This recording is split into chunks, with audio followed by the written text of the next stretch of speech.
who today was wearing his and is still wearing his Fiorentina shirt. Good luck to Fiorentina this year. Have they announced the Serie A fixtures yet?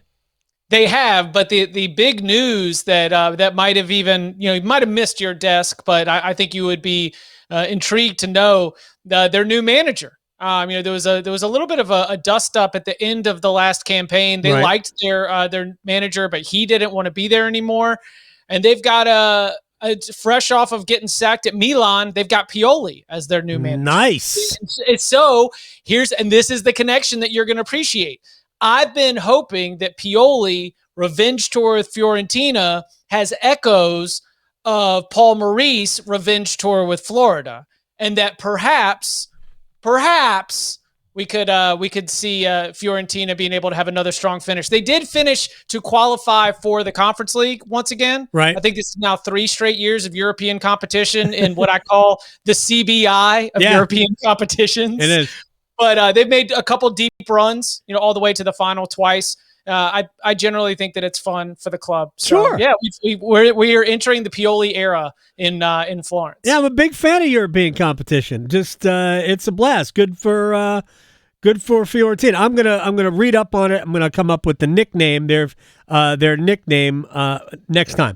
All right, sir. Let's start. I basically just texted you 2 very simple things, and then I'm going to ask you an over-under question coming up at the end of this. So we have the 2 rich kids in the playground, the SEC and the Big Ten. They're squabbling over luxury cars and vacation homes and all of that. And the SEC is making a show of being sort of basic. We don't really need that many automatic spots. Just give our champion one, and let's just get the next best 11 after we dole out the 5 automatic qualifying spots. Big Ten doesn't seem to be happy about that. No, not at all. And you know what the Big Ten is pointing to? They're pointing to the number 8 and the number 9.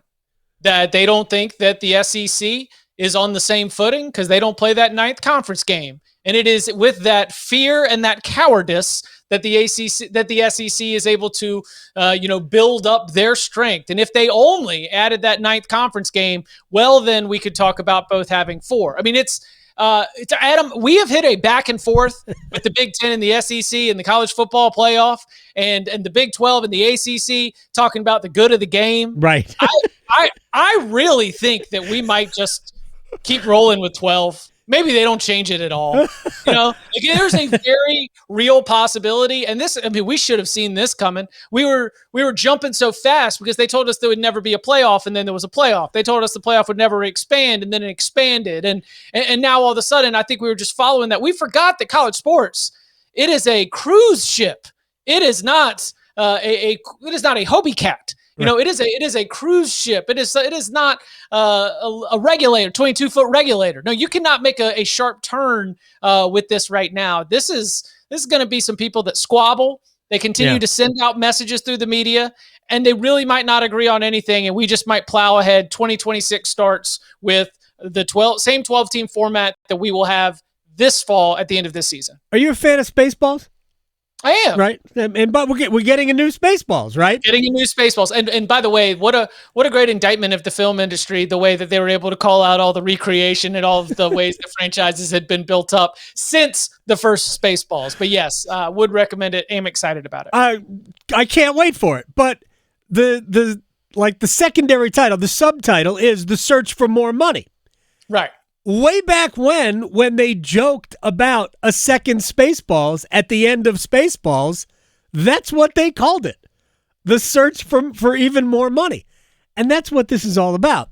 But look, Brett Bielema, Illinois' coach, talked about, well, they've got to go to 9 first. Here's my question. Why do they have to go to 9? Just because you're at 9 doesn't mean that 9th game is against better competition. It just doesn't. I mean, that's my point. It just it doesn't mean it's against better competition. If I were Brett Bielema, one of the things the Big Ten pretty much does, right? They don't play games against FCS competition, correct? I would, or at least they used to not do that. Right. Maybe it's sort of leaked in now, but that's what I would be telling the SEC. Forget about playing a ninth game. Just get rid of the Woffords of the world. No offense to Wofford, but just get rid of those games. I mean, Adam, we're welcoming Missouri State to the FBS. We are growing to 500. Right. Not 500. We are growing to 136. I really think the line between the bottom of the group of 5 and FCS is much blurrier than it's ever been. And so schedule the bottom of the group of 5 then. Which the SEC does well anyway. Which again, they do. It's called preserving regional rivalries, okay? Preserving regional rivalries. Oh, man. Is Georgia State on everybody's schedule in the SEC? Georgia State shows up a lot. But look, they beat Vanderbilt. They beat Vanderbilt, who beat Alabama. Jacksonville State's on everybody's schedule. They beat Florida State not that long ago. Well, Jacksonville State was led by Rich Rod last year until Rich Rod got the job at West Virginia. They promoted from within, so we'll see if Jack State can keep their Conference USA, their Cayusa supremacy going into the future. Look, I just think that the reason why you would want the same, like a 9-game in one league and a 9-game in the other, the reason why it would matter is that you would then produce conference records that are more reflective of the overall conference. That simply playing less of your league is going to make more variance and more possibility that you can escape with a 7-1 conference record just because in the rotation of this bloated league, you happen to avoid all of the teams. Like, the North Carolina Tar Heels, to keep it local, have one of the best conference draws in the ACC, if not the best conference draw in the ACC. Sure, they're going to play Clemson, but that outside of that game, everything else is what you would dream of in terms of trying to stack a schedule with wins.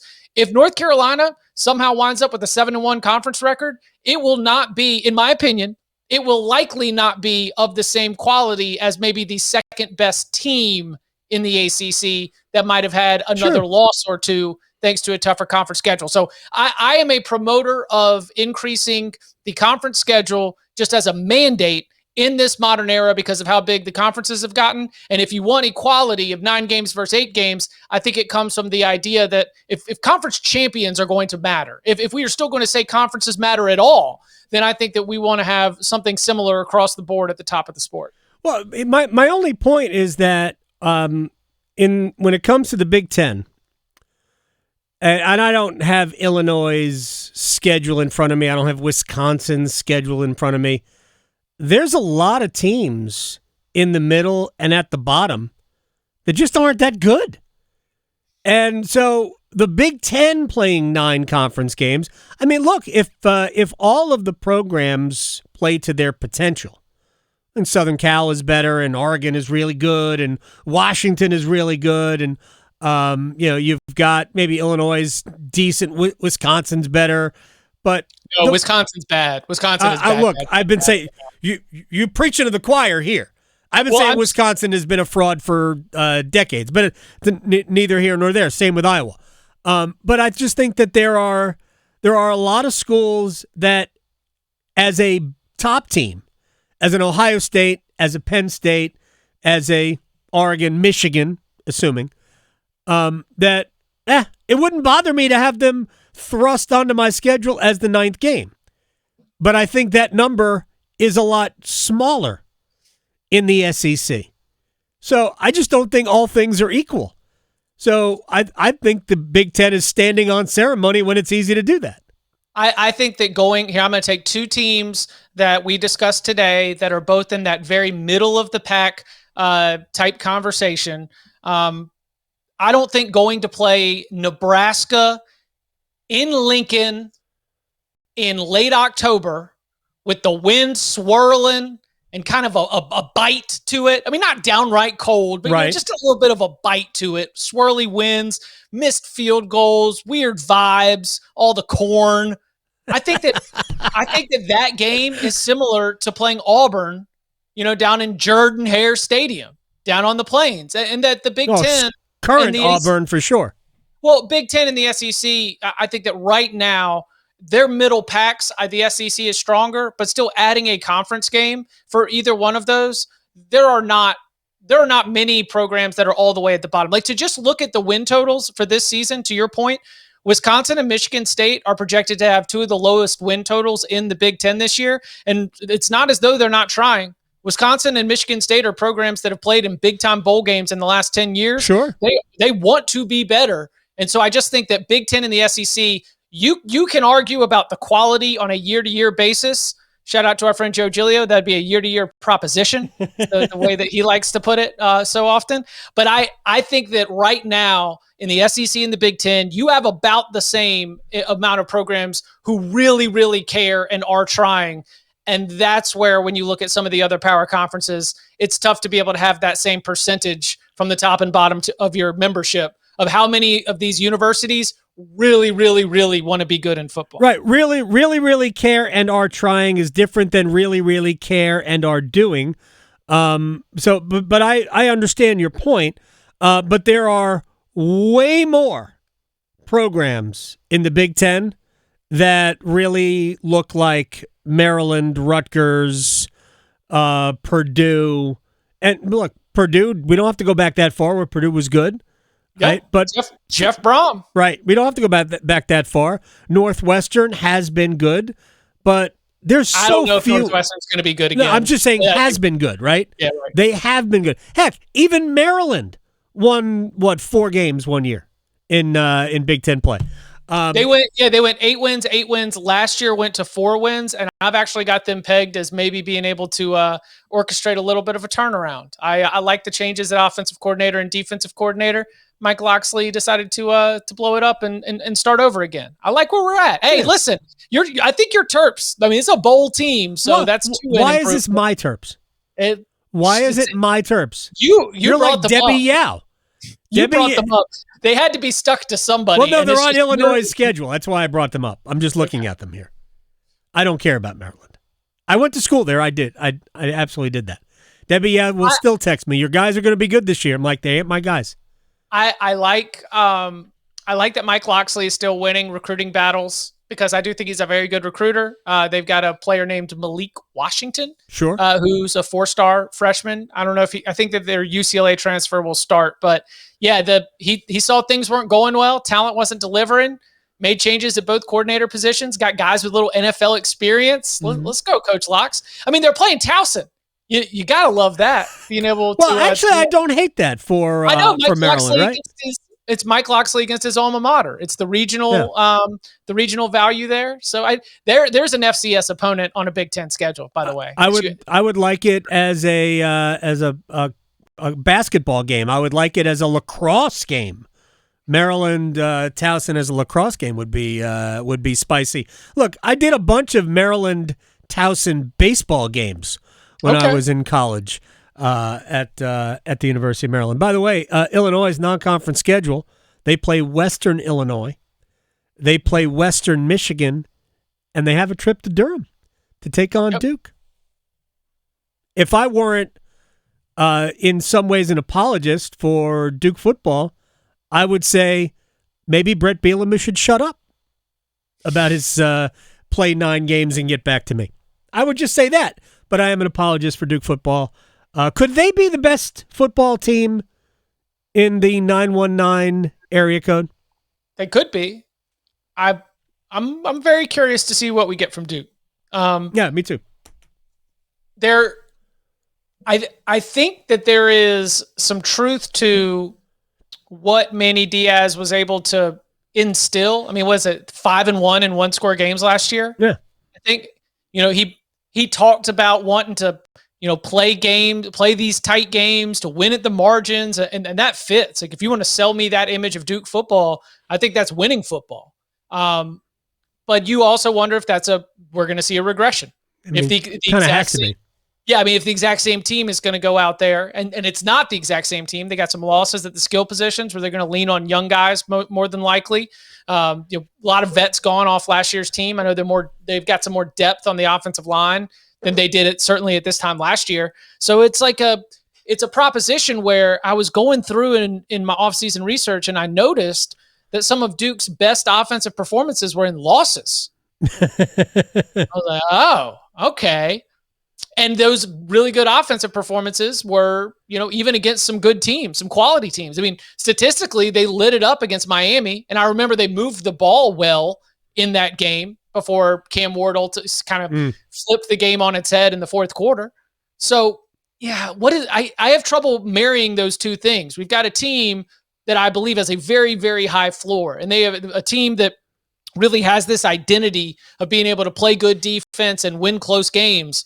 But what does it say exactly that of your best 5 offensive performances, there's the win against Middle Tennessee and 4 losses? I don't know. It's right. And new quarterback as well. It's a fascinating team that I think I trust probably more, but the distance between their ceiling and the floor might be pretty close. Bowl team, but I don't know if I'm going to go with them as a dark horse to pop up and take down one of the big dogs on the first Saturday of December. I'm with you on that. I don't see them that for Duke, but I mean, it might not be that big a reach to be the best ACC team in the area code. Let me ask you this question about East Carolina. I saw a rumor, not even a rumor. It was sort of like. Are we buying this? Are we in? Is this? I have not vetted this. I've not done any of my own research. This is what I've read. Okay. I've read that, and it's not a surprise, that the Sun Belt reached out to gauge ECU's interest in joining that league, which in some ways probably better for football, especially since it's very local for ECU. But that ECU was very happy in the American, and they have no interest in jumping to the Sun Belt. What are your thoughts on what that would all mean? And is the American a better spot? So, for context, here's sort of why this happened. Right now, Texas State is looking like it might be on the way out of the Sun Belt, which would then open up a spot. And that's where, I guess, Louisiana Tech, I know, was one that was mentioned. I know that Western Kentucky and apparently ECU as well. So the Sun Belt is putting out sort of those if we lose a team type feelers. That's what generates these conversations. I remember going through the Memphis case as Memphis was saying no to the Pac-12 and saying we'd rather stay in the American. And as Memphis considers possible, Big East, Pac-12 hybrid models, whatever they can work out. Right. I kept coming back to, and I would believe ECU is somewhere similar. Memphis has been in the league a little longer, but Memphis makes $11 million a year from the American. And that's not what the ACC is paying out. What, 45, 46, somewhere in those range. But that still might be, that's more than they were going to be able to get from the Pac-12. That is, I would assume maybe more than you'd be able to get. I don't have the Sun Belt's financials pulled up right now, but for ECU to say we're fine in the American, what you'd be giving up in terms of an incredible fan experience, natural rivalries against all those schools, and Adam, the opportunity to be the best program. The opportunity to jump in there and really compete for championships right away. So when you're turning down, something that on paper seems like such a cool fan experience to be conference rivals, not just with App State, but I mean, with James Madison, with Coastal Carolina, with you get down into Georgia Southern, Georgia State. I mean, this is a footprint, especially in the Sun Belt East, that is very, very fun. For the South and for this area. And so look, and we already have, it would take away a non-conference game because we have App and ECU playing to get each other a lot over the next several years. I love that game. I think it's two like-minded programs that really care about football. Right. In different parts of the state. Yeah. And as someone who really among the laundry list of things that I cherish about this state, the difference in topography, the difference in culture, and the way that you can legitimately, our friend Hayes Permar once talked about how it felt like you were in a different country, that he said he packed up his car in Raleigh on just one of those melting, humid, hot days and just drove straight to the mountains, did not get out of the car again until he had gotten there. And he said, when I got out, the air was different. It was an entirely different world. And so having ECU and App play each other is awesome because it's also representing sort of those two different sides of the state of North Carolina. I used to do commercials. Chip Patterson is joining us here in the Adam Gold Show. I used to do commercials for the Boone Convention and Visitors Bureau. Sure. And all they ever really wanted me to mention was the average summer temperature, which is 82 degrees, as opposed to it being, because next week it's going to be in the mid to upper 90s. All right, let me ask you, Chip Patterson, give me one or two off-season, I guess we're sort of off-season, storylines that you are thinking about. We don't have to get terribly in-depth right now because I want to give you an over-under before we say goodbye. So one or two things that you are looking to as the football season nears. Okay, so this is a big topic with maybe two or three sub-levels, but okay. I think I can group it all together and just call one storyline. And the storyline that I'm pitching you is uncertainty among certainty. All right. So I'm going to give you a list right now. Tell me if you like this list of college football teams heading into the 2025 season. Okay. Ready? Yep. Georgia, Texas, Alabama, Ohio State, Oregon, Notre Dame. Those 6 teams seems like a really good group. Right? Yeah, it does.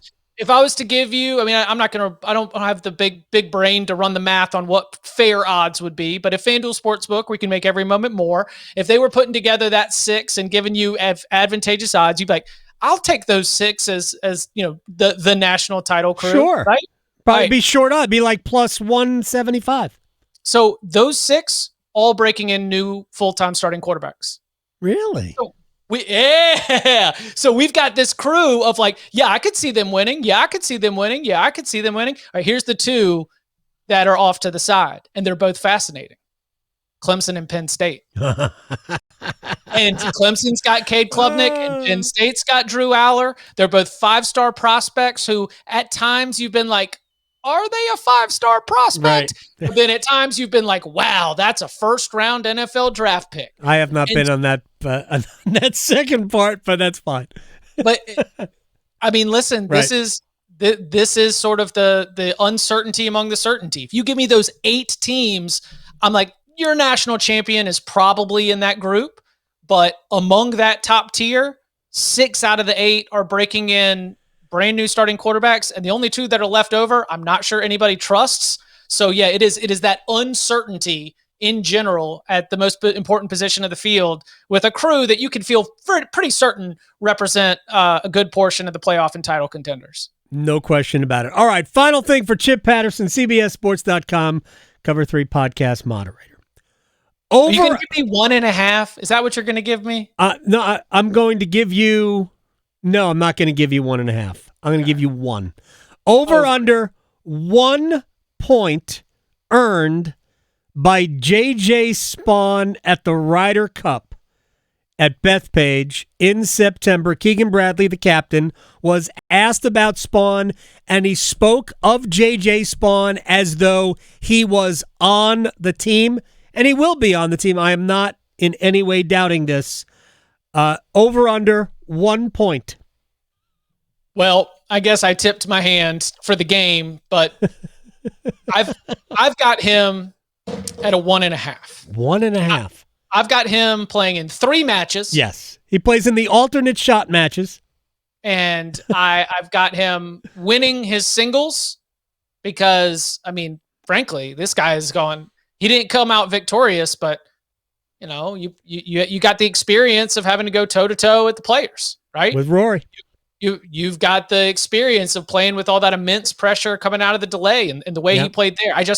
I think I trust him to win his singles because who's he going to be lined up against? It's going to be J.J. Spawn against Sepp Straka. I don't know, man.